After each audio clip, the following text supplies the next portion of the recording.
Sunday. It's Sunday, Sunday, Sunday, Sunday, Sunday school. It's Sunday, Sunday, Sunday, Sunday, Sunday, Sunday. It's Sunday, Sunday, Sunday, Sunday. Hey guys, it's Miss Waynell from ThatSundaySchoolGirl.com. You already know I am basically like your super cool auntie who just happens to teach Sunday school, and I am here to get you ready for Sunday, December 20th. It is the weekend before Christmas, and I don't know about you, but I am looking forward to Christmas. I'm pretty sure that you've got some lists that you have out there, some things that you're looking for under the tree, and I hope that you've been on your best behavior this year so that some of those dreams of yours can come true. Congratulations to you. I think that most of you finished your classes for the semester on Friday, so you made it through a whole semester of school, which I know is really different. Some of you have done in-person learning. A lot of you have done virtual learning, and there are a few of you who have done a hybrid program, but whatever you've done, I am so proud of you, and I want to appreciate you for being present, for doing your best, and just again, congratulations on knocking it out of the park. For the next couple of weeks, you get a little downtime. Hopefully you'll get to enjoy your family. And of course, for this weekend, I do want you to be in Sunday school. We have a really awesome lesson. This week, our lesson is titled, A Regal Response to a Holy Light. We are still in the book of Matthew, chapter 2, verses 7 through 15. In this week's lesson, and by the way, there is an awesome kids pack this week. I love the kid pack this week.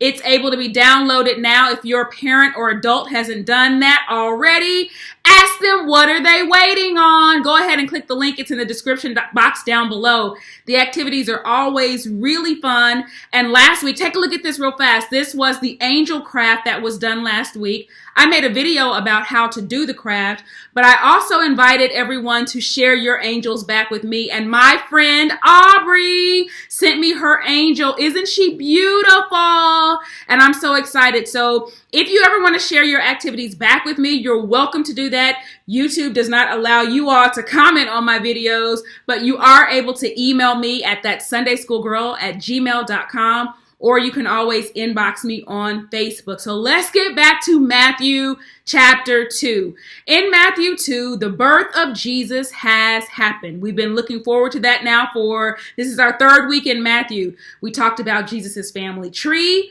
We talked about his mother and that he was born of a virgin. And now this highly anticipated event has happened. Everyone has looked forward to this baby being born, and he is here. There are some wise men who are out in the east, and they see a star in the sky. They begin to follow this star. They know from the Old Testament prophecy that this star means that the baby, the prophesied Messiah, has been born. So they start to follow this star, and they actually are headed to Bethlehem, but they end up in Jerusalem. So they're a little bit off track, but while they're in Jerusalem, they run into Herod the Great, who is a leader there. And they ask the question, where is this baby? They're looking for him. Well, let's talk about Herod for just a minute. Have you ever run into anyone who is they're like just a bad actor? Like they just don't do good things. They don't make good choices. They've got anger issues. Well, that's Herod. He was a really great leader, but he just had anger issues. He would fly off the handle when things would make him upset. He would always end up killing somebody. He killed his wife, he killed his sons, even killed his mother-in-law. And so everyone around knew that when Herod wasn't happy, nobody was happy. So here are these wise men that have come asking about a baby. Now, let's talk about the wise men for just a second. I'm sure you've been in a Christmas production before, and usually there are how many wise men? Right, I heard you say it. 3. You normally hear that there are 3 wise men. Well, when we read the text, when we read the book of Matthew, go back and look.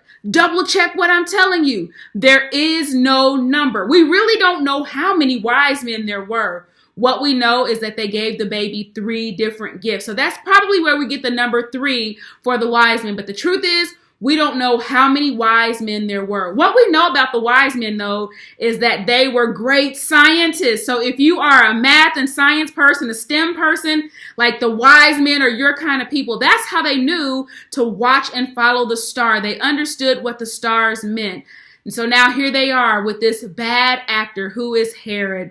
What's Herod's problem? Why is he so angry about these men coming and looking for a baby? Well, let's first of all talk about the fact that Herod was kind of an arrogant guy.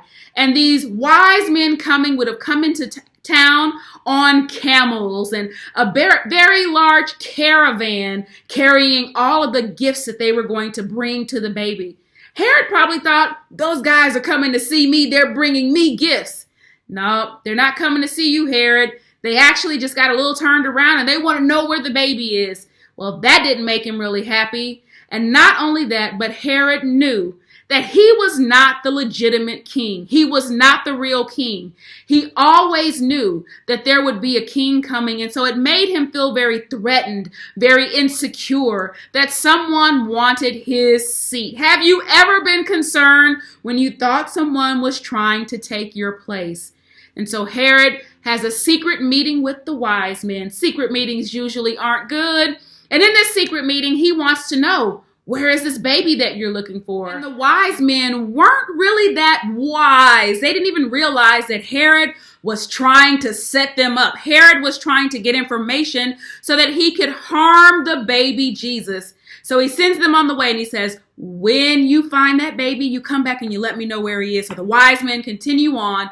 Verse 9 tells us that after they follow the star stands still over the house where the child is. Important to know that the wise men did not meet Jesus at the manger. I know we typically see that in our Christmas productions, but they actually found him at a house with his mother. They brought Jesus some incredible gifts.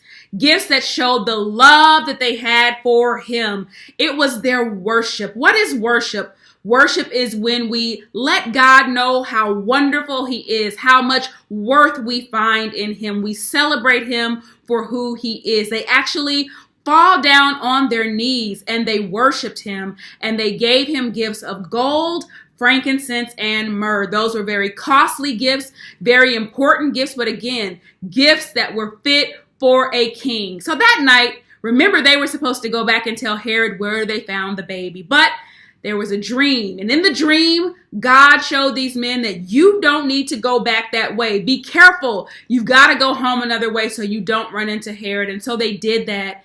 And of course, that didn't make Herod very happy at all. And so he was so upset that he wanted to kill all of the babies that were around. Every baby, every child in the land that was 2 and under, he wanted to take their lives because he didn't know which baby was the Messiah. And so he orders all the babies to be killed. So Joseph, Jesus' father, also has another dream. Remember that dreams are important. And in this dream, an angel tells Joseph to take his family and to go into Egypt. He takes Mary, he takes Jesus, and he's to go to Egypt to run and keep his family safe. And the angel says, stay there until I send you word that everything is okay and you will be able to come back and bring Jesus out safely. What is it that we can learn from the wise men? Most of us are not going to be out following stars, but remember, we're talking about what it means when God calls you to do a job that's really important.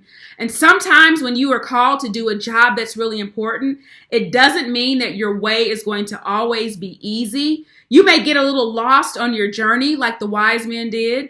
You might even run into some bad actors along the way like a Herod. But I want you to know that if you always keep your eyes and your ears open, that God will show you what to do and how to move so that you always escape danger and that harm does not come to you. But one of the other big things that we should know is that we should always bring our best to God. When we look at the gifts that the wise men brought, these amazing gifts, the gold, the frankincense, and the myrrh, you and I have gifts that we can offer up. And no, they may not be gold, frankincense, and myrrh, but they may be our talents, our abilities, our time, and yes, sometimes even our money. We bring those and God is able to use them. So I want to encourage you to think about what gift can you bring to Jesus in this season? What is it about you that you can offer up to the King? Here is what I really want you to know. Again, God keeps his promises and he guides us in the ways that we need to be guided. The Wisemen had the star that guided them. You and I have important people who are around us who we trust. And we also have God himself as a voice and a leader for us. I want you to feel determined to be connected to Jesus. These wise men, think about the fact that they came from far away in the east, but they were determined to meet the baby Jesus. So be determined to be connected to Jesus. Finally, always bring your best. And we talked about that we all have a gift that we can offer. So it's my prayer that you will always bring your very best. Listen, I want every one of you to have an absolutely Merry Christmas. I have enjoyed this holiday season with you. I've enjoyed 2020. It's not time for me to do my New Year's message yet, but I want you to have an incredible holiday season. If by chance you see this video on Saturday night and you're free tomorrow morning, I am having an ugly sweater, ugly mask day in Sunday school. So maybe if you want to join the Zoom call with your parent can look up the information on my Facebook page and you can dial in. I would love to see you there. Otherwise, everybody have a super fantastic rest of the evening and I'll see you next week. Have a great time. Bye-bye. Sunday, Sunday, Sunday, Sunday, Sunday school. Sunday, Sunday, Sunday, Sunday, Sunday, Sunday. Sunday, Sunday, Sunday, Sunday, Sunday school. Changing the way you see Sunday school with that Sunday school.